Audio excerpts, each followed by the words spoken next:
The man had always loved his cars, each one a memory of a different time in his life, lined neatly outside his house like soldiers on parade. The neighborhood kids admired them. But the HOA did not. One morning he stepped outside with a cup of coffee, stretching as the sun touched the street, and his eyes landed on a folded envelope stuck to his door. His heart sank the moment he saw the bold HOA stamp. He tore it open quickly, his fingers trembling slightly, and as he read the words "Fine for too many cars," his jaw tightened. The paper shook in his hand as if it carried more weight than it should. The fine was not just money. It was humiliation. It was control. It was a message. He looked up slowly and saw the neighbors gathering across the street, whispering, some covering their mouths to hide smiles. And there, just a little behind them, stood the HOA president, her arms folded, her lips twisted into a smirk. She had been waiting for this moment. She wanted to see him bend. He stared at her for a long moment, then folded the letter neatly and tucked it in his pocket without saying a word. His calmness made her smirk falter for just a second, but she quickly adjusted it back on her face, pretending she had already won. The man walked back inside his house, the sound of the door shutting louder than usual, and inside, his heart burned, but not with fear, with something stronger, something sharper. Neighbors continued to whisper outside, words floating across the air.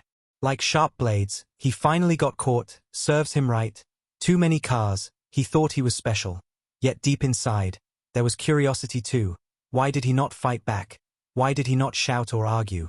Why did he not even look ashamed? The HOA president enjoyed the whispers. She felt her power tighten over the neighborhood. She walked away with pride in her steps, believing she had finally put him in his place. But behind the closed curtains of his house, the man sat quietly at his table. The fine letter on one side, and on the other side, a black leather folder.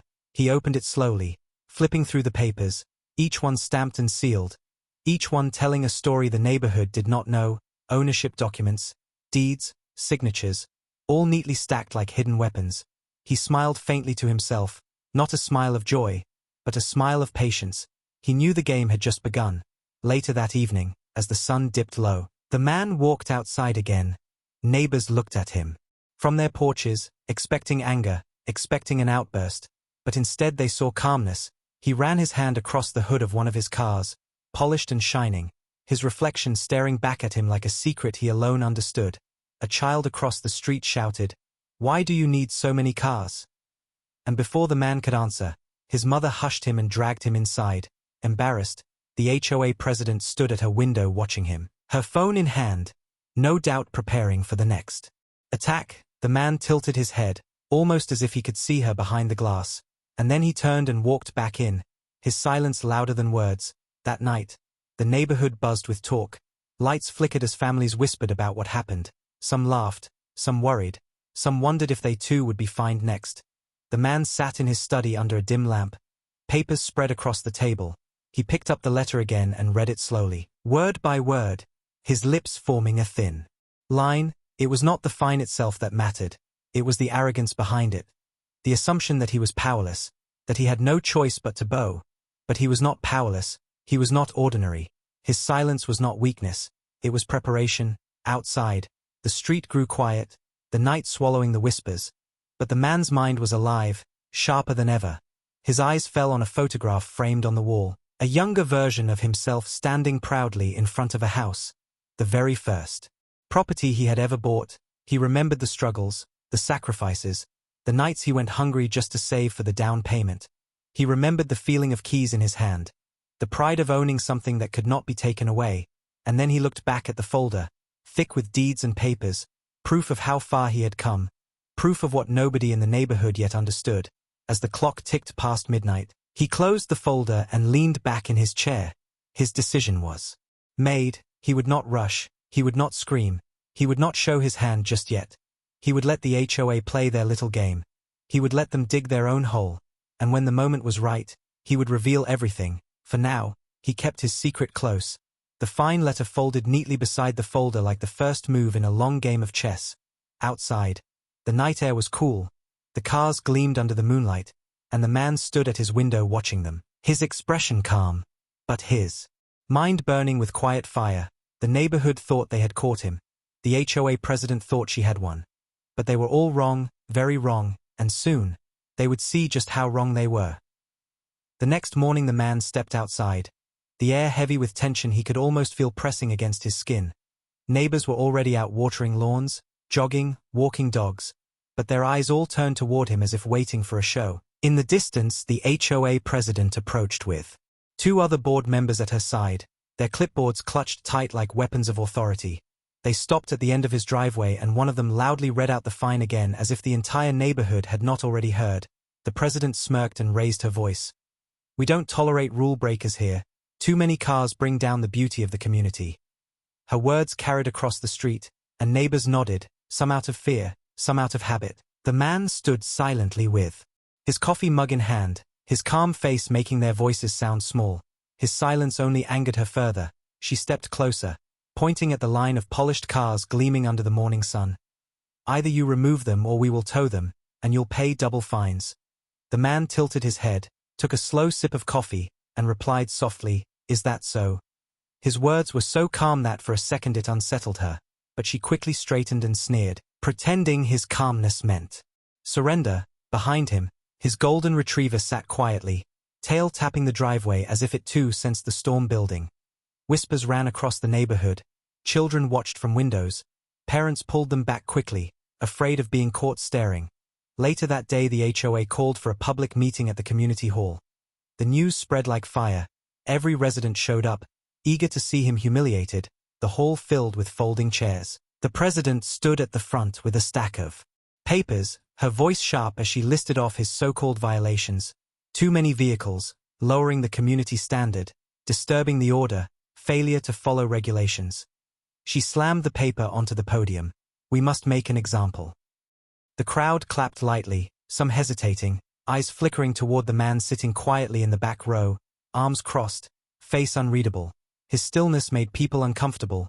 One neighbor whispered, "Why does he look so calm?" Another muttered, "Maybe he'll fight back, maybe he can't." The president raised her hand for silence and declared, "Effective immediately, he must pay the fine or legal action will follow."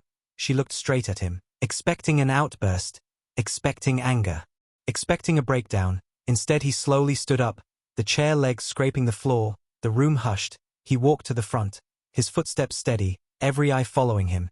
He reached the podium and stood just a breath away from her. Their eyes locked. The crowd held its breath. Then he leaned slightly forward and whispered in a voice only she could hear, "Be careful what you start." Her smirk faltered for the first time. She pulled back slightly, but quickly recovered, raising her chin and laughing nervously. "Is that a threat?" she said louder so the crowd could hear. The man only smiled faintly, turned his back to her, and walked out of the hall without another word. His silence roared louder than anger. The crowd buzzed, whispers turning into questions. The president tried to continue but her voice wavered. The man's calmness had unsettled her confidence. That evening, rumors spread faster than wildfire. Neighbors whispered on their porches. Some said he was planning something. Some said he was broke and would lose everything. Others wondered if he had secrets. Behind his closed doors the man sat once again at his table. The folder of property deeds spread out. One by one he ran his hand across them like cards in a deck, his eyes sharp, his patience strong. He was not rushing. He was letting them corner themselves. He knew that soon the HOA would push too far, and when they did, the truth would crush them. Outside his cars gleamed under the moonlight. Not just cars. Symbols of his success, reminders of his battles and victories. His dog lay at his feet.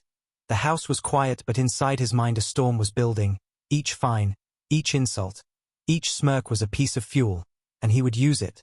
The HOA thought they were winning. The neighbors thought they were watching his fall.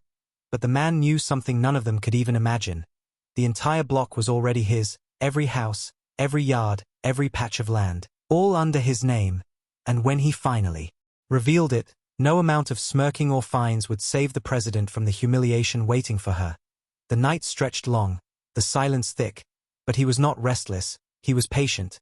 His plan was not of days but of moments, and soon, the perfect moment would arrive. The next day began with an unnatural quiet in the neighborhood, the kind of quiet that comes before a storm. The man stepped out to check his mail and noticed how curtains shifted in windows as neighbors spied on him, pretending to water plants or sweep driveways but really waiting for his reaction. On his doorstep lay another envelope, thicker this time. The HOA had escalated their move. Inside was not only another fine but also a threat of legal action. Failure to comply will result in towing and further penalties. The words were printed bold, underlined, designed to intimidate. He read them slowly, then folded the paper neatly and slipped it back into the envelope, his face calm but his eyes cold. Across the street, the HOA president watched from her porch, sipping coffee, smiling like a predator who thought her prey was already trapped. But deep inside there was a flicker of unease she could not explain. Why did he not fight?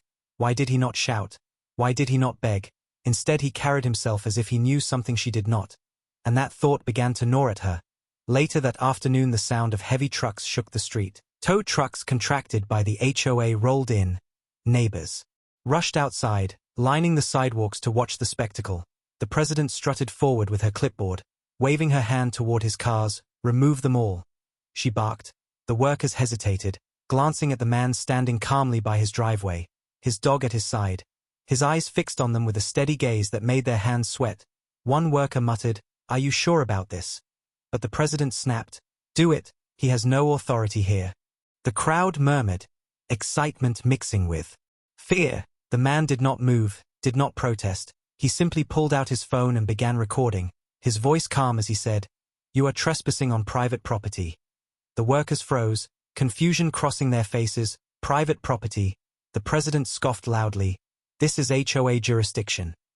But the man only raised an eyebrow, zooming in with his phone, his voice still steady. "Do you have the deed to prove it?" Her smirk wavered for a second. The workers shuffled uneasily. One finally said, "We can't proceed without clear authority." The crowd gasped as tension rippled through the street. The president's face flushed red with embarrassment. She hissed at the workers, trying to push them. But they refused, muttering about legal risk. The man slowly lowered his phone, his faint smile cutting sharper than any words. He turned to walk back into his house, leaving the crowd buzzing with whispers. Why did the workers stop? What did he mean private property? Does he know something?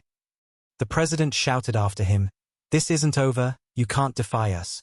But her voice cracked under the weight of doubt. That night the neighborhood was alive with rumors. People sat on porches whispering about his calmness, about the tow trucks leaving empty, about the strange confidence in his eyes. One neighbor swore they saw him with stacks of documents on his table through a window. Another said he was meeting with lawyers in secret. The president stormed around calling emergency board meetings, demanding new strategies. But even her closest allies began to whisper among themselves, wondering if she had picked the wrong battle. Inside his home the man sat with his folder open again, each deed a silent weapon. He placed them in order, house by house, street by street, his ownership undeniable. He thought about timing, about patience, about letting the HOA trap themselves deeper. He did not need to fight. He only needed to wait. The neighborhood would soon know that every smile, every smirk, every fine was meaningless, because the ground beneath their feet already belonged to him.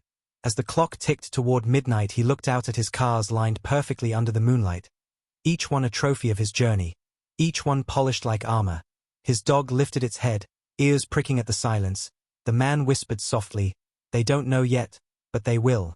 His voice carried into the quiet night, calm, certain, unstoppable. Outside the houses slept uneasily, and though no one could explain it, a strange shift had already begun. The balance of power was tilting, and soon, the entire neighborhood would feel the weight of the truth. The sun rose the next morning with an uneasy glow over the neighborhood. The air was heavy as if the street itself knew something was coming. The man stepped outside in his usual calm way, carrying nothing but his quiet presence. Neighbors peeked from behind blinds and curtains, waiting for a reaction, waiting for chaos. But all they saw was stillness. Across the street the HOA president stood with her phone pressed to her ear, her sharp voice echoing. She was calling lawyers now, telling them the man was being defiant, that he was mocking their authority. She promised the neighborhood that she would drag him into court. She would make him bend. That afternoon official papers arrived, a thick envelope this time, delivered by hand. Neighbors saw it, gasped, and whispered. The HOA was taking him to court. Many believed this would be the end of his arrogance. Finally the powerful HOA would break him down. Inside his home he opened the envelope slowly, each page covered with threats of lawsuits, claims of rule violations, demands of heavy payments. He read each word carefully, then set the stack aside on his table, next to his leather folder filled with deeds. His eyes hardened. His plan was unfolding exactly as he wanted.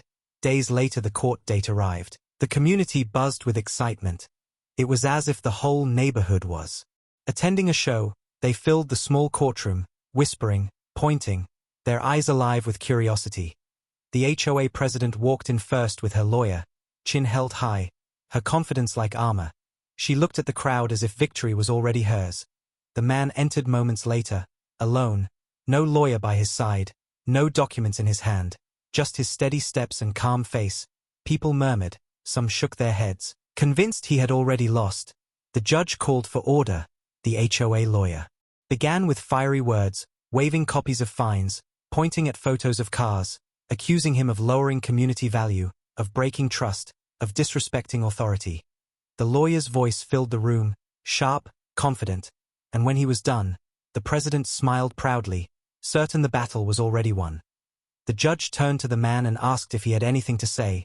The room leaned forward, breathless, waiting. He stepped forward slowly, his calmness louder than any shout, and placed a single black folder on the desk, opening it carefully. Inside were dozens of property deeds, each stamped, signed, sealed, each bearing his name.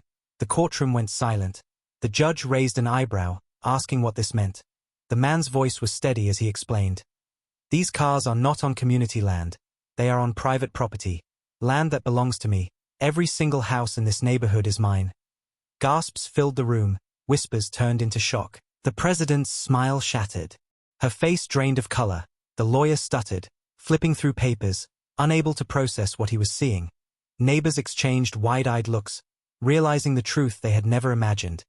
The judge examined the documents carefully, page after page, the seals, the signatures, the ownership undeniable. After several minutes the judge set the papers down and looked at the HOA table with stern eyes. You cannot find the legal owner of this entire neighborhood. This case is dismissed. The words fell like thunder. The crowd erupted into a storm of whispers, some amazed, some fearful, some almost laughing at the absurdity of it all. The president stood frozen, her mouth opening and closing with no words escaping. The lawyer tugged at her arm but she did not move. Her pride had turned into public humiliation. The man simply closed the folder, tucked it under his arm, and walked out of the courtroom without looking back. Outside on the courthouse steps reporters had already gathered. Neighbors snapped photos on their phones, whispers chasing him like shadows, but he kept walking, steady, calm, unbothered, his silence more powerful than any speech. That night when he returned home, the neighborhood was alive with murmurs. People avoided the president. Some no longer looked at her at all. Her power had crumbled in an instant. Meanwhile the man sat at his window, the cars lined perfectly outside, gleaming under the streetlights. His dog lying peacefully at his feet. He sipped his coffee slowly, his eyes watching the street where neighbors once mocked him. Now they avoided his gaze, fear and respect mixed in their eyes. He had not only defended himself, he had shattered the very foundation of the HOA's control. And he had done it without raising his voice, without breaking a sweat. The game was far from over. But the first blow had already shaken the entire block, and deep inside he knew the real battle was only just beginning when the man returned from court that evening. The street was not the same. The silence was heavy, but it was no longer the silence of judgment. It was the silence of fear and curiosity. Neighbors stood in their yards pretending to pull weeds or check mailboxes, but their eyes followed him as he calmly parked his car and walked to his front door. In their minds they replayed the courtroom moment when he revealed the truth. The way the judge dismissed the case. The way the HOA president's face lost all color. Whispers carried from porch to porch. He owns everything, every house, every yard. What does that mean for us? Inside his home the man placed the folder on the table once more. His dog stretched on the rug as if it too felt the shift of power. He poured himself coffee and stared at the fine letters scattered across the table. Once weapons against him. Now nothing more than scraps of paper. Across the street the HOA president's lights burned late into the night. Voices of board members rose in panic. Some arguing, some accusing, some wanting to resign. They had followed her blindly. And now they stood in the shadow of a man who owned them all. The next morning the president marched into the neighborhood meeting hall. Her face painted with anger to hide the fear beneath. She gathered the residents and tried to speak loudly, calling him a manipulator, a liar, insisting the deeds must be forged. But her voice cracked, her hands trembled. And the people in the crowd exchanged doubtful looks. They had seen the judge's expression, they had seen the official seals, they had heard the dismissal. Their faith in her words was gone. The man did not attend, he did not need to. Instead he sat on his porch with his dog, sipping coffee while neighbors drove by slowly, staring at him with new respect or new fear. One neighbor, a quiet elderly man, approached and said softly, "We didn't know, we thought you were just stubborn." The man only gave a faint smile and replied, "People believe what they are told until they see proof." The old man nodded and walked away, carrying that line like a heavy truth. As days passed, the HOA grew weaker. The president tried to issue new rules, new threats, but fewer and fewer residents obeyed. Some ignored her letters, some laughed, some even openly challenged her authority. The board fractured. Members began to step down one by one, unwilling to fight a battle already lost. And still the man remained calm. He never shouted, never threatened, he simply lived his life as if untouched by their chaos. His calmness itself became his weapon. At night the president could not sleep. She drove past his house, glaring at the rows of cars lined like soldiers, at the windows glowing softly with warm light. She felt powerless, her clipboard useless now, her smirk shattered, and each day the neighborhood shifted further from her grasp. One evening a group of neighbors gathered at his porch. Hesitant but hopeful. They wanted to know the truth. Was it real? Did he truly own everything? He invited them in, set the folder on the table, and without flourish flipped through deed after deed. Their eyes widened, their mouths hung open, and when they left they carried whispers that spread like fire. Now everyone knew without doubt. The man owned the block, and the president's power was nothing but smoke. From that night on, people stopped fearing the HOA. They stopped paying her fines. They stopped answering her letters. She stormed from house to house, demanding obedience, but doors closed in her face, windows shut, children laughed behind fences. The street that once bowed to her now rejected her. Meanwhile the man remained as he always was, calm, silent, patient. He never once raised his voice, yet the neighborhood bent toward him, not through threats but through undeniable truth.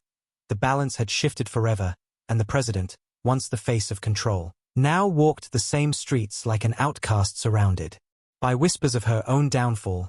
The man sat at his table that night, his dog at his feet, sipping slowly, looking out at his cars under the streetlights. He thought about the game, how easily arrogance had blinded them, and how simple patience had broken them. And though the battle was far from over, he knew the war had already been decided. The collapse of the HOA should have ended the battle, but pride is a dangerous thing and the president refused to let go. Each night she sat at her kitchen table surrounded by crumpled letters and legal papers, her phone pressed to her ear as she begged one lawyer after another to take her case. Most refused, some laughed, some warned her to stop before she destroyed herself completely. But she could not stop, obsession drove her. The idea that the man had humiliated her in front of neighbors and stripped away her power burned her from the inside. She plotted and schemed. And one morning the neighborhood woke to new signs nailed onto fences and street posts, bold letters reading all cars exceeding 2 per household will be forcibly removed. New regulations effective immediately.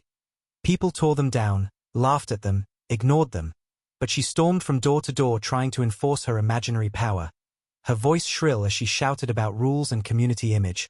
Most doors shut in her face, some slammed with curses, but still she pressed on. Meanwhile the man sat calmly on his porch sipping coffee, his cars gleaming in the sun. Neighbors approached him quietly, asking if she had any power left. He would only smile faintly and shake his head, his silence more comforting than words. That afternoon she marched onto his driveway with 2 police officers trailing reluctantly behind her. She pointed at the cars and shouted, "This is a violation. This is against community rules."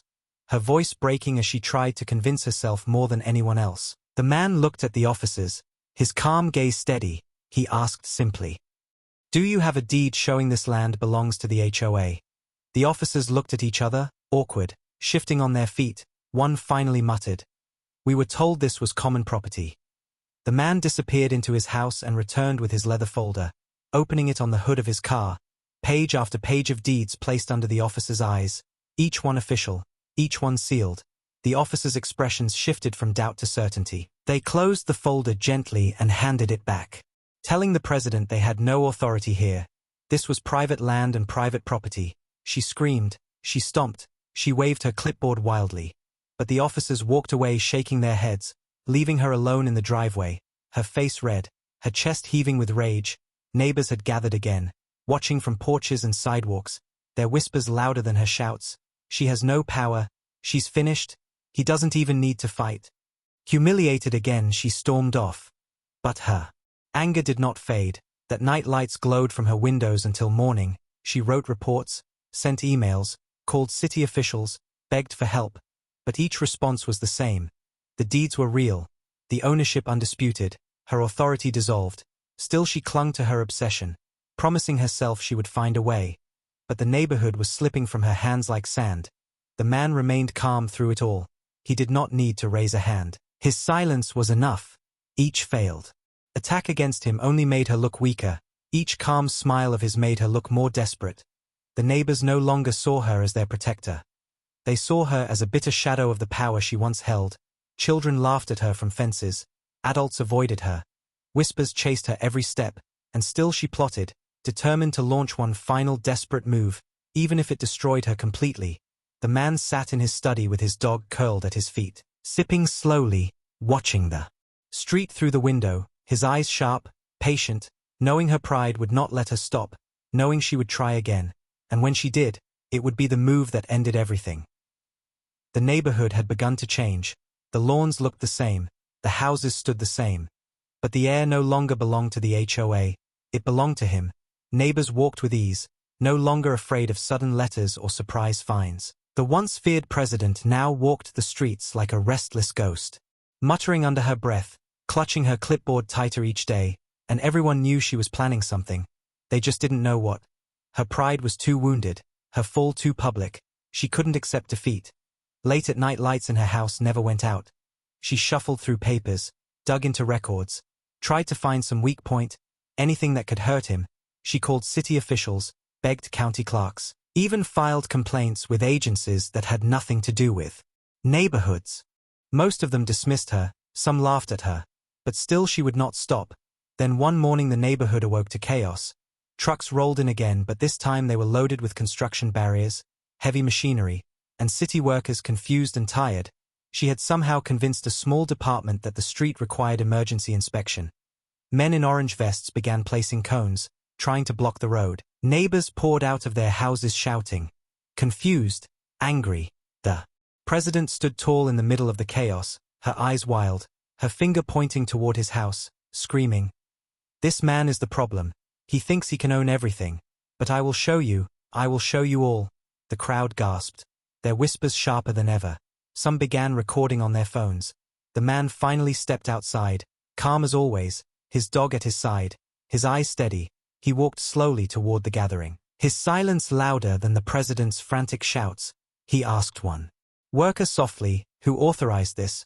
The worker scratched his head and muttered, "We got a request, but it doesn't look right." The man nodded, disappeared into his house, and returned with the same black folder. The crowd leaned forward, phones lifted higher. The man opened the folder right there in the street and showed the workers page after page of deeds, sitter-stamped and court-sealed. "This is private property," he said calmly. "You have no right to touch it." The workers exchanged nervous looks. One called his supervisor. Voices carried over the phones. Within minutes the order was cancelled. The trucks were told to leave. The barriers were dragged away. The workers apologized, shaking their heads, and slowly the street cleared, leaving only the echo of failure. The president's face turned pale then red. She screamed that it was fraud, screamed that the papers were fake, screamed that the man had tricked them all. But no one listened anymore. Neighbors surrounded her, their eyes no longer afraid but cold and sharp. Someone shouted, "Enough," another yelled, "You've embarrassed us all." Her own board members walked away, refusing to stand beside her. Children laughed from doorsteps. Adults shook their heads, phones still recording as she ranted like a madwoman. And the man, calm as always, closed his folder, tucked it under his arm, and turned his back to her, walking slowly toward his porch. The crowd parted for him like water, their eyes filled with respect. The president stood alone in the middle of the street, her clipboard clutched to her chest, her voice breaking into sobs. For the first time she looked small, powerless, broken. The neighborhood no longer hers. Her reign ended not with a bang but with humiliation witnessed by every soul on the block. That night the man sat in his study, the dog at his feet, sipping slowly, the folder resting on the table. Outside the street was quieter than ever before, a silence of relief, of freedom, and, though he never celebrated out loud, the faint smile on his face was enough to say it all. The war she had started with fines had ended with her destruction, and he hadn't even needed to raise his voice. The next morning the neighborhood woke up to a strange calm, the kind that comes after a storm when the air feels cleaner but heavy with memory. People stepped out of their houses not to gossip in whispers but to speak openly. The shame of the president's failed stunt still echoed through every street, her wild shouting, her breakdown in front of cameras and neighbors. It had stripped away the last thin veil of her authority. For years people had lived under her rules, afraid of her letters, afraid of her clipboard. But now they laughed when they saw her pass. Some even turned their backs, refusing to acknowledge her. She walked the street like a stranger in her own kingdom, her eyes darting nervously, her lips pressed tight as if she could swallow her humiliation. The man, on the other hand, sat calmly on his porch as if nothing had happened, sipping coffee, his dog resting peacefully at his feet. His cars gleaming in a perfect line like trophies that told his story. Neighbors began to approach him, one by one. Families who once avoided his eyes now walked over with respect. Some brought him baked bread, some offered thanks. One even shook his hand firmly and said, "You freed us from her grip." He simply nodded. Not gloating, not boasting, just calm as ever. Later that evening a group of residents gathered in the community hall. But this time the president was not leading. She sat in the back corner, small and quiet. As others stood up to speak, voices rose about change, about rewriting the rules, about dissolving the HOA completely. No one asked for her opinion. No one even looked at her. She was a shadow in a room she once controlled. One brave neighbor finally stood and said loudly, "We don't need her anymore. We've seen the truth. She tried to crush a man who owns the ground beneath our feet, and she failed. She humiliated us all." The room erupted with agreement, claps, shouts, even cheers. The president tried to stand, tried to protest, but her voice cracked and was drowned by the sound of unity against her. She sank back into her chair, her hands shaking, her clipboard clutched to her chest like a shield made of paper. Meanwhile the man did not even attend. He didn't need to. His silence had spoken louder than her rules. Outside, neighbors passed his house and waved, their respect growing each day. Some children ran up his driveway to admire his cars, their laughter filling the air where once fear and whispers had lived, and he welcomed them, letting them admire the polished paint, their reflections glowing in the shine. For the first time the neighborhood felt free. Fences seemed taller, grass seemed greener. Because the weight of fear had been lifted, the president sat alone in her house that night, staring at the empty street. Realizing the power she once held had been stripped from her forever. Her name was no longer one of fear but of ridicule. She had become the villain in a story that ended without her control. And in every window around her, the glow of families unafraid, unbound, lived like a reminder that her reign was truly over. The man in his study looked out the window at the same street, sipping slowly, his dog curled at his feet, his cars silent and shining under the moonlight. And though he did not smile wide, the faint curve of his lips showed the quiet satisfaction of a battle already won. The neighborhood no longer belonged to an HOA president with a clipboard. It belonged to him, and the truth was now carved into the very silence of the block. The days that followed turned the neighborhood into a place she no longer recognized. Where once her footsteps commanded silence and fear, now they brought only whispers and laughter. The president walked with her clipboard pressed tight against her chest as if it could still protect her. But each house she passed seemed to mock her with its closed curtains and cold stares. No one opened doors to her knocks anymore, no one cared to hear her warnings, and yet she refused to accept the truth. In her mind she was still the authority, still the keeper of order, still the one meant to control. She told herself the man had tricked everyone. She told herself the neighbors were blind. She told herself she could still win if she made one last move, one last strike to reclaim her power, and so she planned, desperate and shaking. Late into the night she wrote letters, thick with threats and false laws. She slid them under doors in the dark like a thief. But by morning the letters were ripped apart, thrown onto lawns. Some even burned in the street as neighbors gathered around and laughed. Her power had turned to ash in their hands. Yet still she pressed on. She printed posters declaring herself president for life, taping them to lamp posts and fences, but by noon children had torn them down, giggling as they crumpled them into balls and tossed them like trash. She tried to call a meeting, stood in the community hall alone with rows of empty chairs, her voice echoing against walls that no longer cared. Outside the hall, neighbors walked past without looking, choosing instead to gather on porches and talk openly with each other. Free of her shadow, her desperation grew wild. She marched to the man's driveway one evening, her voice shrill and cracking, shouting that he was a fraud, that his deeds were lies, that one day the city would take everything from him. But the neighbors poured out of their houses, forming a quiet circle around her, their faces united, their silence cutting her words into nothing.